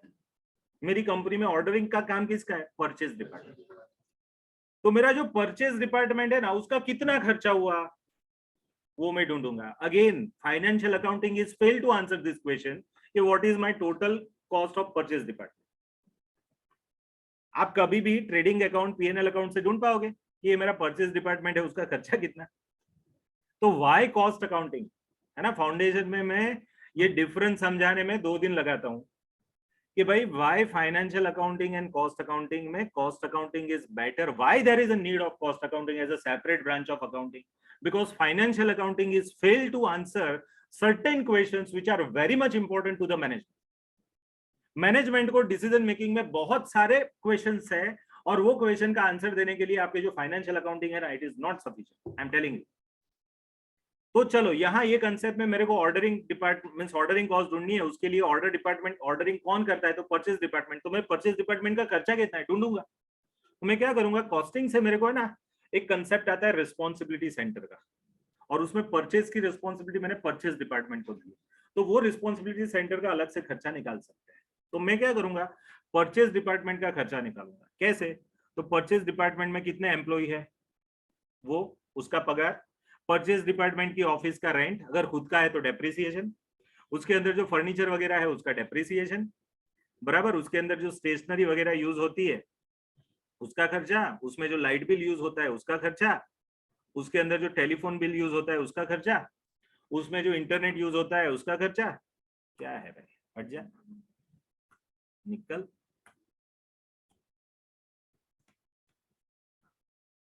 कितने कितने बोले मैंने, परचेज एक पूरा, समझो कि एक पूरा डिपार्टमेंट रन हो रहा है, उसका जितना भी खर्चा। फिर उसके आदमी जब भी परचेज ऑर्डर करने के लिए जाते हैं, अलग अलग सप्लायर को मिलते हैं, है ना, तो वहां यहाँ से वहां का ट्रैवलिंग का खर्चा। सपोज बहुत बार हम रॉ मटेरियल अलग अलग दूर दूर सिटी से लाते, तो वहां जाना पड़ेगा, हमारा आदमी जाएगा, उसको ट्रैवलिंग चार्जेस देने पड़ेंगे, बराबर है। वो वहां जाके कॉम्पनसेट मीन्स उधर से बार्गेनिंग करेगा, बराबर। कभी कभी तो गिफ्ट देनी पड़ती है, मैं बताऊं बिजनेसेस में ऐसा बहुत होता है। आपको सस्ते में चाहिए सामने वाले को, तो सामने वाले के परचेज डिपार्टमेंट मीन सामने वाले का सेल्स डिपार्टमेंट और मेरा परचेज वाला, ये दोनों मिलेंगे, फिर मेरा परचेज वाला सामने वाले को है ना ऑफर करेगा, देख थोड़े सस्ते में दे दे, तेरे को मस्त गिफ्ट दूंगा दिवाली, जिसको आज की भाषा में ब्राइब बोलते हो। ये भी खर्चा है एक प्रकार से, बराबर, परचेज रिलेटेड खर्चा, ये खर्चा है, बराबर, ऐसा देना पड़ता है, नो डाउट, देना नहीं चाहिए वो अलग चीज है, हम अभी एथिक्स की बात नहीं कर रहे, है ना। लॉ में आएगा 10 मार्क का एथिक्स, वहां बात करेंगे, बट ऐसा होता है, ये सब परचेज रिलेटेड खर्चे है, बराबर। तो परचेज डिपार्टमेंट जो है उसका ये जो खर्चा है ना, पहले उसका टोटल करो। सपोज परचेज डिपार्टमेंट का खर्चा आया, पूरे परचेज डिपार्टमेंट को पूरे साल ऑपरेट करने का खर्चा आया सपोज 5 लाख रुपए, छोटी फिगर एज्यूम करता हूं क्योंकि हमको कुछ रीजनेबिलिटी के एंगल से जाना है। जस्ट ऐसा मानो कि पूरे परचेज डिपार्टमेंट को ऑपरेट करने का पूरे साल का सन 21-22 का खर्चा आया 5 लाख, और ये डिपार्टमेंट ने पूरे साल में मिला करके कुछ सपोज 5,000 ऑर्डर्स दिए। कितने दिए, उन्होंने जो अलग अलग घूम के जो निर्णय लिए उसके बेस पे जो ऑर्डर्स दिए तो 5,000 थे, अलग अलग रॉ मटेरियल के मिला के। ये परचेज डिपार्टमेंट कोई एक रॉ मटेरियल थोड़ा बाय करता है, पूरी कंपनी में सपोज 2,000 मटेरियल होते हैं तो सभी वही बाय करता है। तो उन्होंने जितना खर्चा किया डिवाइडेड बाय उन्होंने जितनी बार ऑर्डर्स दिए, मेरे को पास्ट डेटा के बेस पे मिल जाएगा पिछले साल का। ये पिछले साल हमने टोटल कितने ऑर्डर्स दिए, पिछले साल हमने टोटल परचेज डिपार्टमेंट का खर्चा कितना हुआ वो। अब ये 5 लाख को मैं 5,000 से डिवाइड करता हूं, कितना आता है, I think 1,000। So that is how this ordering cost per order 1,000 came. Are you getting? But आपको है ना ये हर एक सम में दे दिया जाएगा, कभी भी ये कैलकुलेशन आपकी लाइफ में नहीं आने वाला। कोई भी मटेरियल का एग्जांपल देख लो, मार्केट में 500-600 सम चल रहे हैं, 8 से 10 रेफरेंस बुक उठा लो, सभी में मिला के 500 से 600 सम है मटेरियल कॉस्ट के, ईओक्यू की बात करो, इकोनॉमिक ऑर्डर क्वांटिटी। उस सभी 600 सम में देखना कहीं भी हार्डली आपको ये कैलकुलेशन आएगा कि जिसमें आपको परचेज डिपार्टमेंट के सभी खर्चों को उसके टोटल नंबर ऑफ ऑर्डर से डिवाइड करके ढूंढना होगा। तो मेरा जस्टिफिकेशन ये था कि ऑर्डरिंग कॉस्ट पर ऑर्डर कैसे है। Are you getting? अभी फॉर्मूला में हमने ए पढ़ा, ये ओ पढ़ा, ऑर्डरिंग कॉस्ट, बराबर, ये टोटल ऑर्डरिंग कॉस्ट ये ढूंढी। अभी हमको एक और चीज पढ़नी है जिसका नाम है carrying cost, but I think time will not permit me to do that क्योंकि इट इज 9:30 अराउंड हो रहा है। तो मैं अभी है ना सिर्फ ऑर्डरिंग कॉस्ट का नामकरण करके जाता हूं।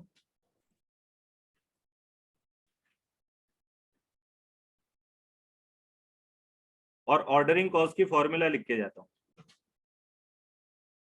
फिर बाद में आज मेरा ही लेक्चर है, इसी का लेक्चर है दोपहर में, उस टाइम इसमें आऊंगा। और पहले फॉर्मूला लिख देता हूं Q। What is the formula of ordering cost? तो फॉर्मूला कुछ ऐसी है, Q सॉरी कैरिंग कॉस्ट, एक मिनट, ये गलत है, यहाँ क्या है, कैरिंग कॉस्ट।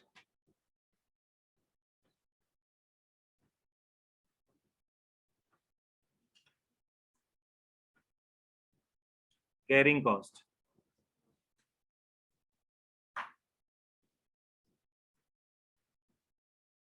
क्या फॉर्मूला है, Q divided by 2 multiplied by carrying cost per unit per annum.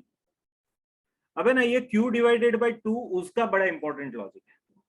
Carrying cost per unit per annum क्या है वो तो मैं इजीली समझा दूंगा, ये Q डिवाइडेड बाई 2 क्यों करने का वो जरा समझाना पड़ेगा।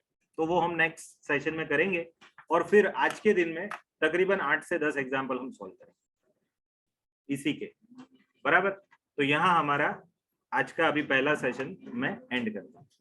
ओके।